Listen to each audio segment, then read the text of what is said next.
Hello and welcome to Some of My Friends Read Comics. We've got Vince. You know, throwing little koala bears out of an airplane just doesn't seem right. All right, long quote, very good. We got Chris. Greetings, fleshy ones. Very good. I'm Kia. Hello. Welcome to Some of My Friends Read Comics. Today we are talking about a series from 2006 called Nextwave, which I don't know how many people out there have heard of this thing, but it's written by Warren Ellis, probably most well known for doing Transmetropolitan, Planetary, a bunch of stuff all over the place. Doom 2099? Who could forget? Never. All right, my first introduction to him was when he was a real character in the Powers comic book and got killed. Oh, interesting. Very meta. Yeah, he's kind of one of those artists or writers that was very well known, late 90s, 2000s. And I guess right now he's writing like a James Bond comic book. I don't know what else he's doing. It's not very good. No. As a James Bond fan.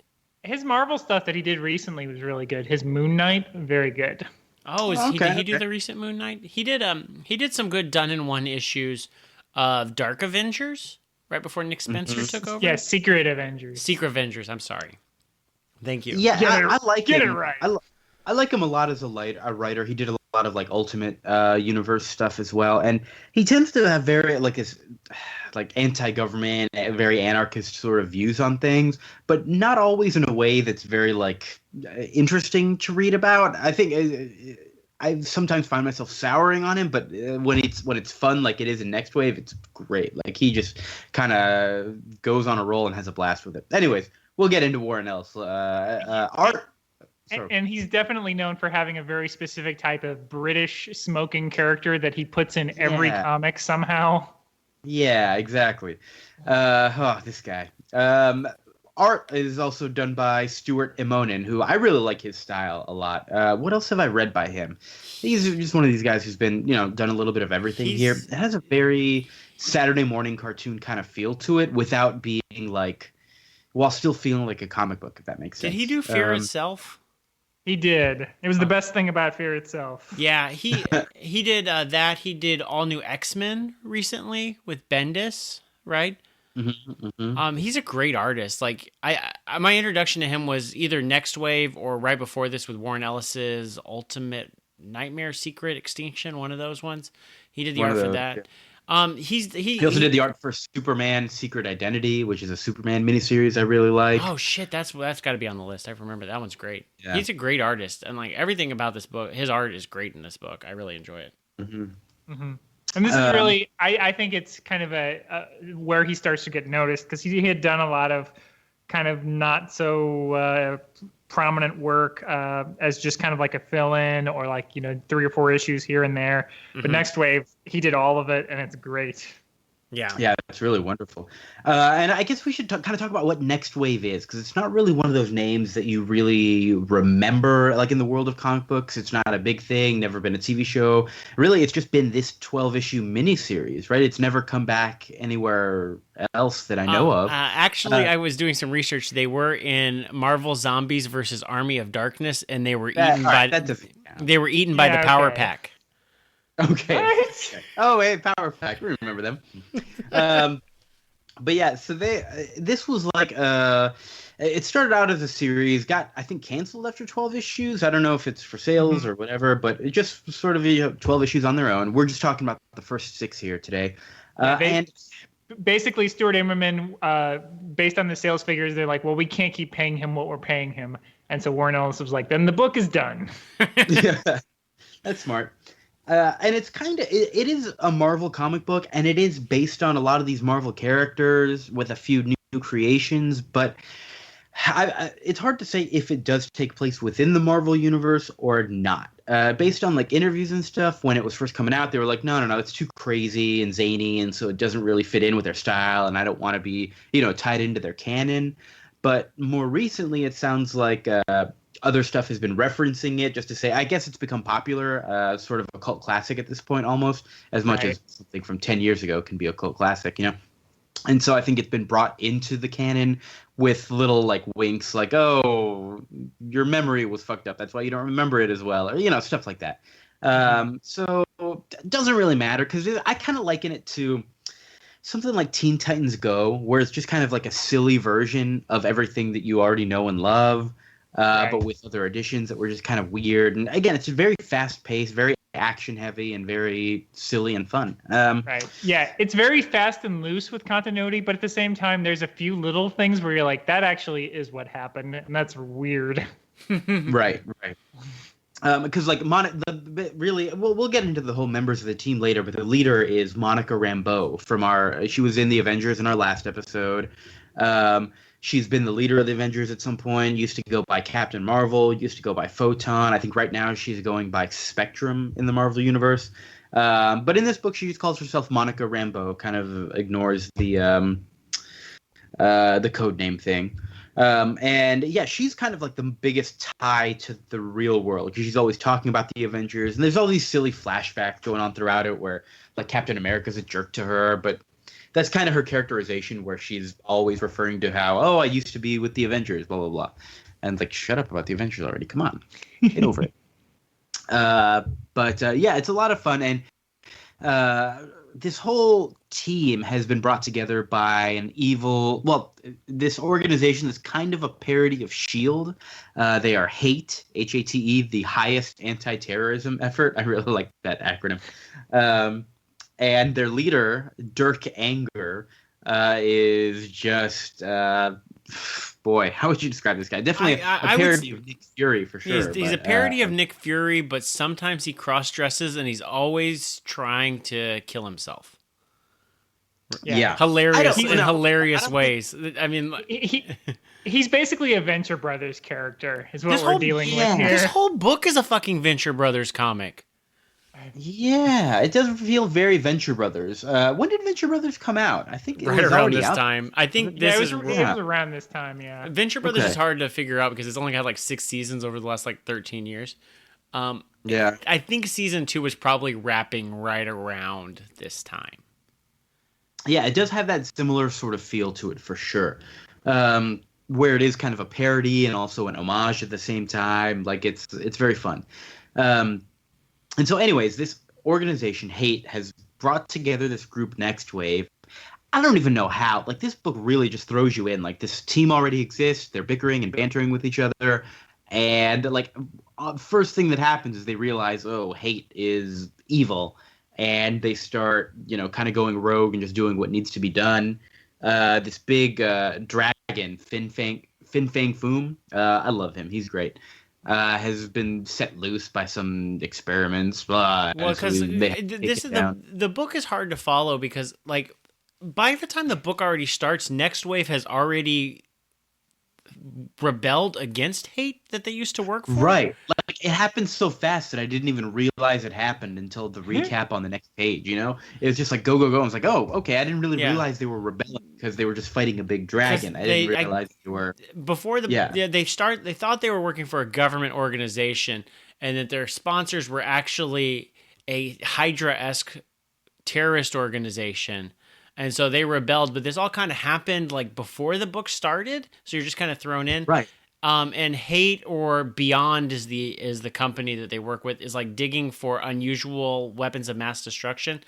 And so they happen to just dig up Fin Fang Foom, who's Godzilla in purple shorts. What I like about this book is that, what I like about this book is that it's all done in 2-issue arcs. So I feel like so it's like, we're going to have Fin Fang Foom, we're going to introduce the problem, and we're going to solve it. And so this is really, the 6 issues we read are broken up into 3 distinct chapters, which makes it for easy reading. And they do kind of follow this pattern where the first issue is set it all up, and the second issue is all just fight, blow knock it all down. Right, exactly. And so it does have a very nice flow to it, which I wish more comics did, because you often don't need 6 issues to go through, all these little stories. And I think a worse writer probably would have stretched these out into 6, but part of it is also that pacing. It has a very fast pace and a very nice style to it. Even all the narration throughout this thing is all like, hey, you're reading Nextwave, like blah, blah, blah. Like it's presented to you. Like, it doesn't shy away from the fact that it is a comic book. It just kind of like hits it hard. Well, yeah, I mean, I wonder why. I mean, I don't love this book, but I remember like other people really loving this book, at least the internet. And I'm wondering if that was partially because this book was not doing 6-issue arcs like Bendis was doing, and that was very popular at this time. You know, everybody felt like this is super like decompressed was the word that was always used, and Nextwave was just go go go go go, and also explodey. Which I mean, it's certainly fun to read. I will echo that, Vince. I say I don't love this book by any means, but I certainly can respect where it's coming from and really enjoy what it's doing. I think it's too cute for its own good sometimes. I agree, but overall, I think it's worth reading for sure. Let's get into the cast, though. Yeah. Let's talk more about the other members, because there's a bunch of other people who have been around. We mentioned Monica Rambeau, who's the leader of the team. There's Machine Man. Aaron Stack is his name. He's the guy who's always calling people fleshy ones. His robot body needs beer. He's basically Bender. He is kind of a Bender. Yeah, I bet Warren Ellis is a huge Bender fan. Actually, if I don't know what Warren Ellis looks like. I've never looked up a picture of him. But if I imagined him in my head, it'd be Bender. Definitely, he actually does kind of look like the episode where Bender became human on Futurama. He does kind of look a little like that. No, but Machine Man showed up after this, like in Miss Marvel or Captain Marvel, whatever Carol Danvers book was like running through like 08, 010. Right. Miss Marvel at the time, yeah. Yeah. So he's like probably the only survivor of this book that like went on to do anything. And he's also a weird one in that he is a Jack Kirby creation from the 70s. He appeared in a 2001 comic that Jack Kirby wrote, and then he made a spin-off about the Machine Man. So he's a character from the 70s created by, the guy that created all your favorite characters except Doctor Strange and Spider-Man. But he's definitely like, I wouldn't even call him second tier. He's like Devil Dinosaur quality of like, he also made this guy. Is that why so all that like celestial stuff or wherever like they kicked him out of their team flashback? Yeah, well there's part of the comic where they keep calling him a shitty robot. It's bleeped out, so you can't quite tell exactly what they're saying, but let's be honest, they're cursing. So they're saying it's a shitty robot, and he's like he's flashing back to the time that these great massive alien beings were also calling him a shitty robot, which was probably one of my favorite moments of the series. Like, it was a nice little laugh where they also agree, you're a shitty robot. Didn't they shoot him the bird also? No, they gave him the loser symbol. They just made a shape of the L with their forehead. Good stuff. Oh boy! And also, Vince, I resent what you said. Not resent, but I don't know if that's the right word for it. But you said no survivors of this team. Monica Rambeau is still a big deal. She's on the Ultimates right now, and I always remember her. She's a good Avenger. Yeah, but I think he means more that character, like the version we see here in this book. Oh, I see. Moves on to be like, that's now who the character is. Yeah, gotcha. And like immediately following the Nextwave's cancellation, we're like, who are we taking from this and putting in the rest of the Marvel universe? Robot. That makes sense. We've got who else? We've got Elsa Bloodstone, who's a pretty good character. I always like her. She's the British one who smokes and has a sailor's mouth, and I'm honest. Gem. I do not know which one's her and which one's Tabitha. Besides their hair color, Tabitha Smith, aka Boom Boom. They don't look the same or act the same. Yeah, they're both kind of gruff. Very different. I disagree, but also I knew these characters beforehand fairly well, so I guess maybe that's why they did. But I did find myself occasionally, kind of like, oh, they do kind of have very similar roles on the team, where they're just kind of there as muscle, as opposed to anything interesting happening with them. In these 6 issues, we don't really get any sort of character development from those two at all. So I can totally see how they are sort of very similar in your eyes. I get that. But Elsa Bloodstone she's always been like a monster hunter. And her dad, Ulysses Bloodstone, is that his name? Right. So Ulysses Bloodstone was a character in, I think, the 70s. And so Elsa Bloodstone was a character. This was really interesting when I read it in Marvel: The Untold Story.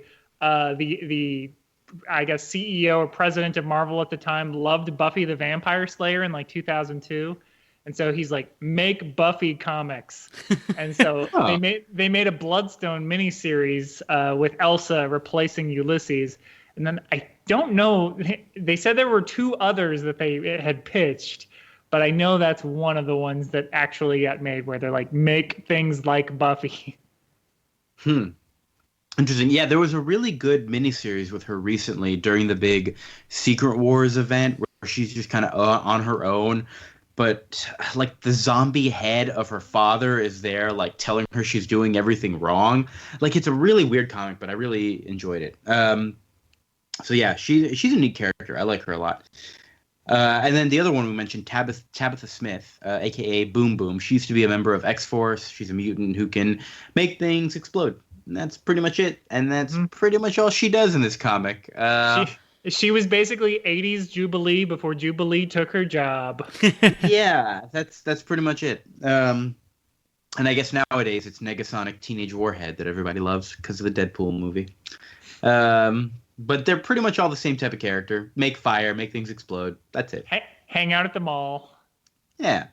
And our last member of the team, and the only original creation for this team, is a guy called the Captain.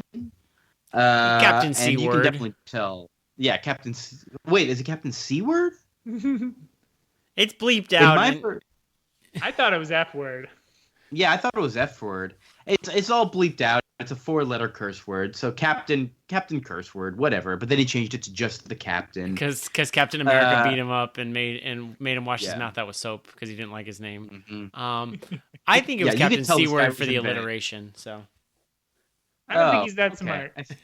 he's British. Yeah, I don't is either. he British or is he American? No, he's from Brooklyn. Oh, okay. Yeah, I was he's just from assuming because he was a Warren Ellis creation that he was British. Yeah, same. Well, he was singing Sex Sex Pistols. Pistols. Yeah. So that gave me pause as well. But yeah, his origin story is great, where he was walking down the street and some aliens showed up. He was drunk, and the aliens showed up and said, "Hey, let's give this guy powers," and so they did, which seems irresponsible from aliens. And then we talked about it in New Frontier. Those aliens are very irresponsible to give Hal Jordan. They don't know what they're doing. These damn aliens just throwing out powers left and right. Come on. But yeah, he's an interesting character. That's pretty much. I'll say this: as much as I do like the members of this team, you really don't get much individual characterization from any of them, other than a few little flashbacks here and there. And like I said, Monica Rambeau kind of always harkening back to the days of being with the Avengers. That's kind of it. You don't get a whole lot else. Machine Man feels different because he's a robot and they're always making fun of him. But the Captain, like, I almost kind of forgot about him. Like, he's barely there. And he was my linchpin at the beginning, but then like he disappears from the book. Although I think now would be an appropriate time to read a Warren Ellis quote about this book. Yeah, he also wrote The Authority, which is like a team book for Wildstorm. And he says, "I took The Authority and I stripped out all the plots, logic, character, and sanity. It's an absolute distillation of the superhero genre. No plot lines, characters, emotions, nothing whatsoever. It's people posing in the street for no good reason. It's people getting kicked and then exploding. It is a pure comic book, and I will fight anyone who says otherwise." So like going in, like he knew like this, like so all my critiques are like, there's no character to latch onto, and like I know. He's like, I don't give a shit. That's not what I was trying to write. I was trying to write exploding fun things. Like, which makes sense. Like that totally. The Authority totally became the Ultimates, and basically like the style of big event comics. Right. Was the Authority basically. Yeah. The Authority begat the Ultimates, begat the Marvel of Cinematic Avengers, although less douchey. But yeah. Yeah. Oh, I do still love The Authority, though. Maybe one day we'll talk about that here, but there's so much of it. Anyways. So yeah, that's pretty much the team. And yeah, these first couple of adventures are kind of, they're kind of the throwaway adventures in the first two, where you're just kind of seeing the team do their thing. The first one, like I said, is Fin Fang Foom, and they beat up the dragon. Another Jack Kirby Stanley creation. Right around the time that they created the Man in the Anthill in Strange Tales, they created Fin Fang Foom, which is really just Godzilla with purple shorts, with Hulk shorts. There's a great moment where I think Fin Fang Foom is just like trying to find a mate or something like that. I don't remember exactly what happened. But there were some really fun, like I remember reading this fight and normally just not giving a shit about fights and being like, oh, this is fun. Poor Fin Fang Foom. I love him. Yeah, it's a fun thing. It's very tragic when Machine Man goes inside Fin Fang Foom and it's just cutting him up, and he's just like, oh yeah. Fin Fang Foom ate too many people. Yeah. Oh, and his heart hurts. Oh. It's a dumb book. This is a dumb book, guys. But also the Beyond Corporation has all these like broccoli henchmen that look like robots, but they're broccoli. Yeah, it's weird. It's very weird. There's a lot of and I think it comes into play a little bit later, but I love the way he just parodies S.H.I.E.L.D. because a lot of these old S.H.I.E.L.D. comics were just like, hey, what's the craziest like spy shit that we can come up with that we have at our disposal? Hey, we have it, cool. And so later they have like, well, we'll get to all that. But the second storyline is a equally silly villain, even sillier maybe. It's a asshole cop who's about to retire, and he finds some device that like implants itself in him and makes him go crazy and turns himself into this giant like guy. He's like eating cars for sustenance. Like it's just insanity. They spend a third of the issue on this one character that like you have never seen, which is again kind of like bonkers. Yeah. Like we get more characterization from this guy than we do from anyone else on the team at all. Yeah, it's just to make it clear, he's a cop, but he's like the worst cop in the world. Yeah, he's like a cop that like he's it's like kind of like set up like Lethal Weapon, like I'm about to retire, and then you're like, okay, well that I'm like I know these comics, he's probably gonna die. That's sad. But then it turns out he's a bad guy. He immediately goes into like shaking down everybody for his last day, like shaking down his drug dealers and the prostitutes around town for money, and like slapping people around. And you're like, oh, this is a bad cop.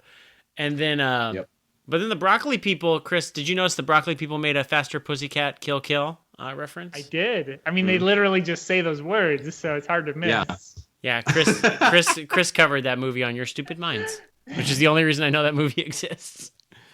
What, really? You've never heard that movie before? Nope, I never heard of that movie. Not until you gotta see it, man. It's great. Yeah.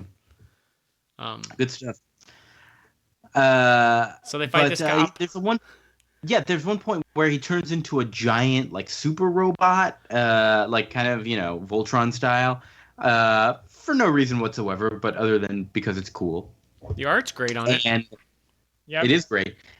And when Elsa Bloodstone and Machine Man, like, break him out of there and find out he's a cop, they start beating him up, like, on the ground while he's down, which is a fun little moment. And Monica Rambeau's like, hey, why y'all beating up this cop? Let him free. And they're like, no, but you don't. He's like, no, you're free, dude. And all those hookers and pimps that he was beating up earlier, they come back for him, and they're the ones who get their revenge in the end. Oh, how silly. How does the book end? It's like there's gunshots, and then the book is like... Yeah, Monica Rambeau hears gunshots. Oh, yeah. And then the narration's like, yay, a happy fun book where a bunch of prostitutes murder a cop to end it. Yay! But by the way, but also don't do that because it's illegal. Those gunshots at the end of issue 4, they never come back into play, do they? No, it's just them dead. Oh, I see. It's them killing. I for some reason thought it was going to lead into like, oh, that's the cliffhanger for like, what are the gunshots she hears from the next issue? No, that's stupid of me. I completely missed that joke where they killed the cop. All right, great, good times. There's a lot of Paris Hilton-y jokes about how Tabitha from X-Force doesn't know that stealing is wrong. Mm-hmm. Who could forget? Paris Hilton. Very, very topical references. Yeah, she's mad at the cops for always beating her up or arresting her for stealing. Yep. Yeah. So our the last little story is the one that's kind of a little more related to the actual storyline of the overall series, and that's that Dirk Anger is finally like, got a trail on Nextwave, and he's like, okay, we're gonna get him this time. And so they're out there investigating the broccoli people that H.A.T.E is growing. It's all the HR employees are grown from broccoli, and Dirk Anger shows up and attacks them like crazy, and he attacks them with a whole bunch of crazy shit. There's evil little koala bears, the little death bears that are flying out from the sky. This is where it really feels like a Venture Brothers episode. Yes, it really does. This would be like the mid-season finale if this was the Venture Brothers. Between the koala bears and the pterodactyl henchmen. The pterodactyl henchmen. Oh, those are great. Those are some great suits for them flying through the air. What were the name of those things? I don't know. Just combat pterodactyl suits. That's what it was. And the book does a really good job of, without kind of making it about any henchmen, there's just little moments of the henchmen like looking at each other like, oh, come on. Yeah. Where you really like they get the sense that they're dealing with a like mentally ill person that they're taking orders from. And like the part where they're throwing koalas out of the plane, like one of the guys is just crying because they're dropping koalas out of a moving plane. Well, and it's worth noting just how like unhinged and insane Dirk Anger is. You mentioned earlier, Vince, that he's cross-dressing. He's not really cross-dressing as much as he's paying homage to his mother and his mother's dress. That kind of thing. I think he cross-dressed more in the back half of the book than I remember it. Oh, maybe. Okay. I don't remember it's a little psycho-ish. My favorite image of the whole book, though, the one that pervades through me, is he's got this giant like revolver that's like as big as a human pointing at himself, and he's like gonna pull the string on the trigger to shoot himself. Like that's my favorite image of the whole book, the one that like I always go back to in my head. Yeah, that's such a dynamic image. This book is so full of like great just nonsense imagery. Yeah, really. I mean, really, as much as I do like the art, the writing and everything, like it does have that the perfect sort of feel and pacing to it, but the art is just perfect here. Like I could and the robot samurais that come in. Yeah. And there's also like crabs or something, right? Like, homicidal crabs. Yeah. Oh, you get everything in this last couple of issues here. Like if you're on the fence about this thing, just read issues 5 and 6 and you'll be like, okay, I get it. Machine Man. How did Machine Man get the dress? Machine Man saves the day by going up to Dirk Anger and saying like, hey, stop your attack or I'll burn this dress. And at this point, we still don't know what's going on. We see him sneak into Dirk Anger's like private thing, and he's like, "Many a time I've snuck in here to steal his beer until I realized what his beer was made of." Oh yeah, like lizard squeezings or something like that. Yeah. Yeah, he thought it was like this like upscale, brewery name. Yeah, that's a good name, lizard squeezings. I'll have the lizard squeezings IPA, please. Nope. But yeah, and so it's like again, this book just moves so fast, and so like at that point, it's like okay, cool, that's it. Deus Ex Machina, fight's over, great.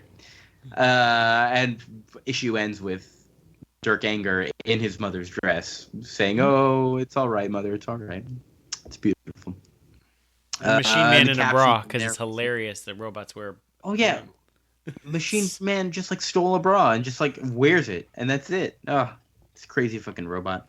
It's really like anything that could be visually fun and exciting, like throw it in there, and it works really well for that. It's not saying anything new. It's not like, oh, this is a must-read comic or anything, but it's a fucking enjoyable comic, and that's all there is to it. Like I really genuinely enjoyed reading this. I'm kind of sad that there's only 12 issues of it because I wish there was.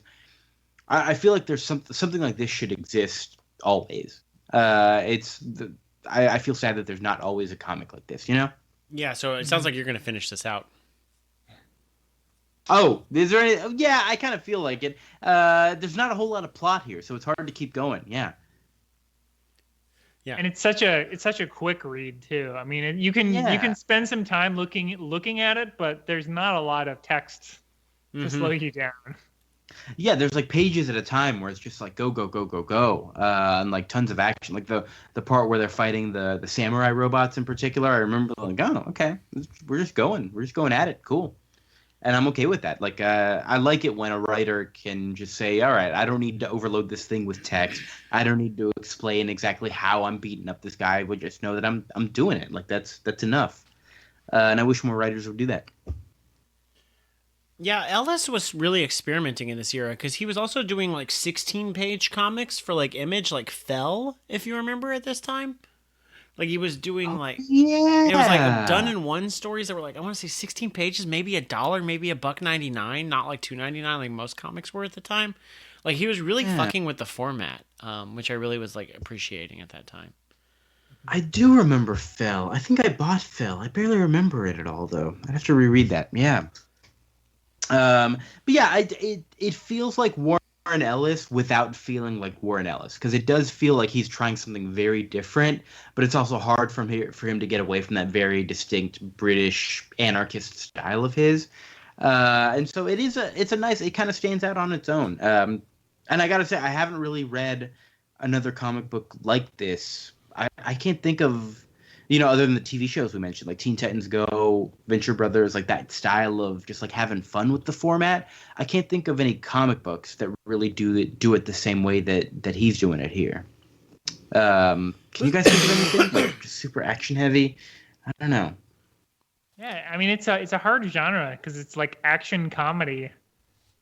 Yeah. Well, and it's a book that's reliant upon like its art to also create the anarchy. Yeah, because he doesn't have much text. Like I don't know how much he plotted. So I'm like most eras of comics aren't like conducive to this. Like the Stan Lee era of comics would not create such a comic because it'd be overwritten. Maybe the 90s could have had a book like this with their like huge focus on art, but I don't think so. I don't know. Yeah, and even in the 90s, all the art was just like super badass as opposed to like fun and wild and cartoony like this. Nonsensical. Like right. I can see why Eminem like became like a huge star right after this, like because yeah, he did. I mean, he really is the star of this thing. Like he does an amazing job. I think my favorite moments of his are really the Dirk anger moments, just seeing that sort of insanity in his eyes and. All his facial expressions are because he has like perfect. a meltdown, and then they do like a wide shot where his whole staff is like, yeah, it's really great. I love this thing. Yep, it's very fitting too because it's about his first wife and what happened to him. Now that we have a president that did the exact same thing, it's great. Ooh, getting hot takes. Not yet. We still got a month and a half before we have that president, but yeah. Happy Thanksgiving. Yep. I going out on the airways. I just like to pledge my undying loyalty and support to our president, and please don't put me in a camp. Thank you.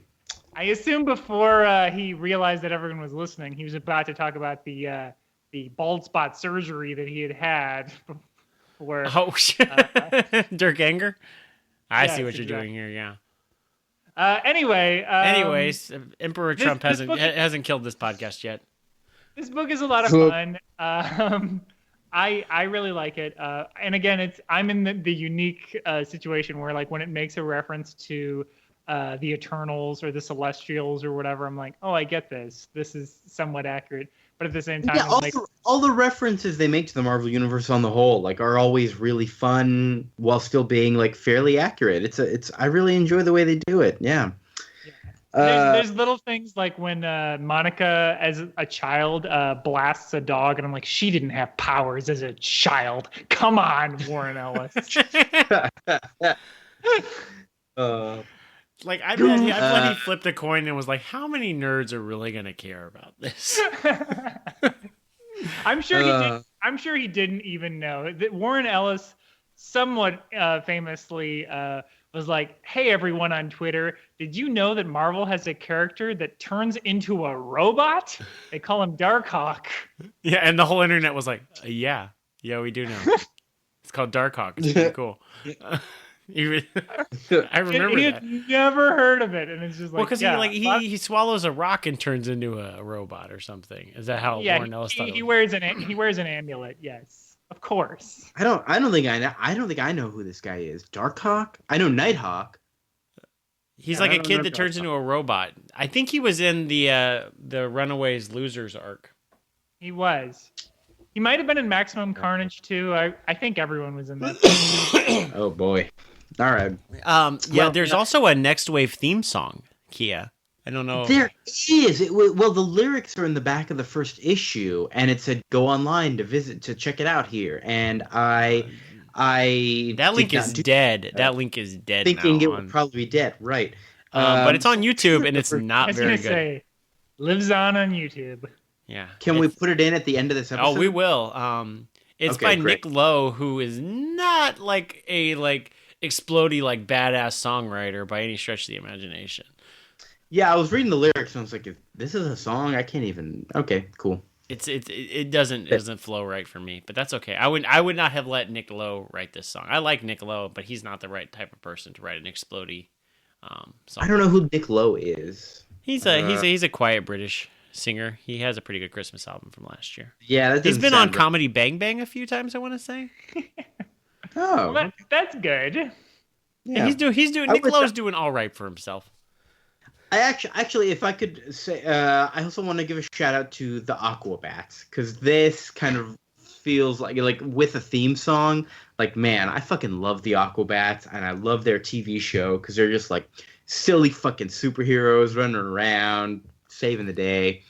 Plug for the Aquabats. If you like Nextwave, go watch the Aquabats. Even though it's a kids show, I don't care. I love them. I think it's time to end this episode. Are you going to keep reading this? I think we've all finished reading this at some point, but it's been so long for me that I need to go back and read it at some point. Or maybe I've never read it. I don't know. It seems familiar and not familiar at the same time. So I don't know. I think we could be done with it in an hour.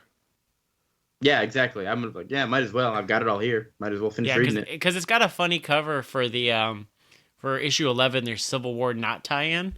Because they have one of the characters holding a poster that says Mark Millar licks goats. Which makes me like, I got to read that at least. I'm sure Dirk Anger has like a Brark down in the final issue or close to. Yeah, the last two issues and the reveal of the person behind H.A.T.E is all worthwhile. Okay, well then we should finish that. It's all on Marvel Unlimited.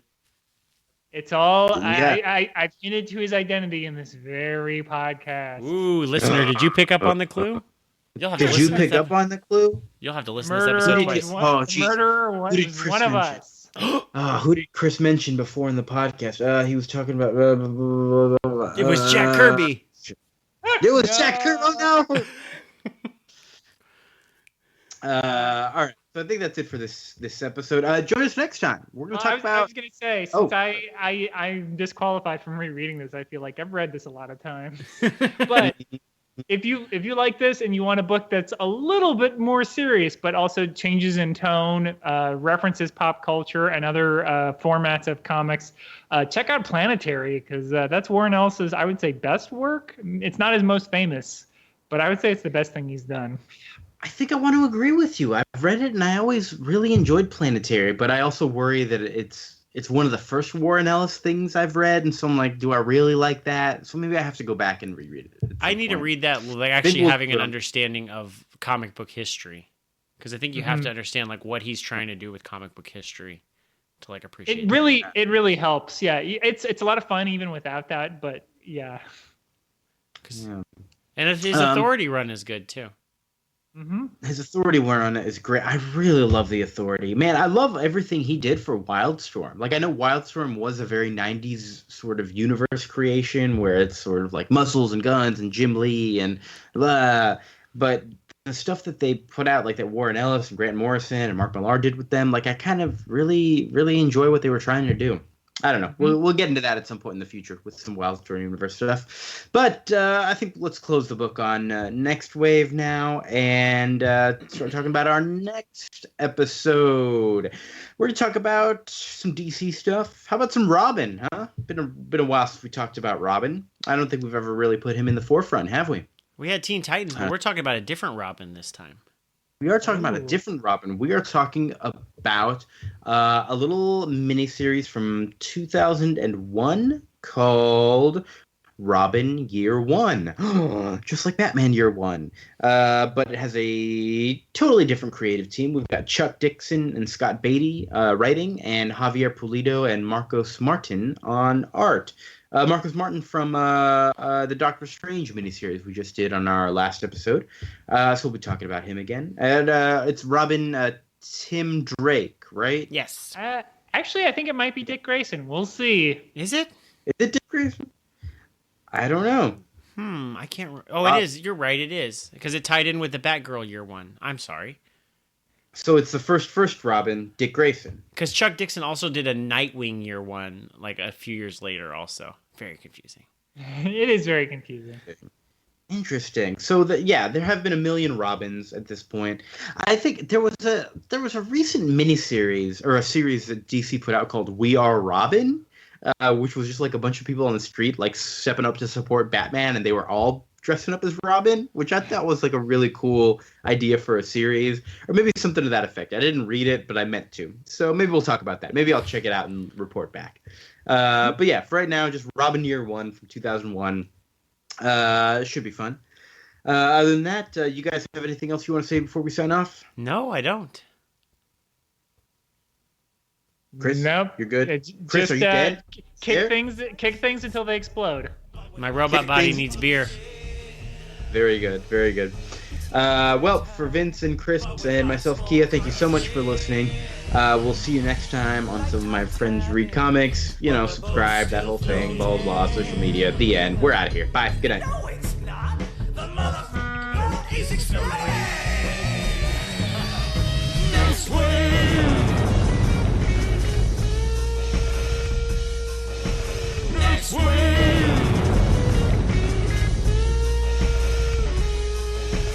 Dark anger is one crazy melodrama. He leads hating around in his rickety pajamas. Hate was formed by the Beyond Corporation. Purposely to bring about catastrophic devastation.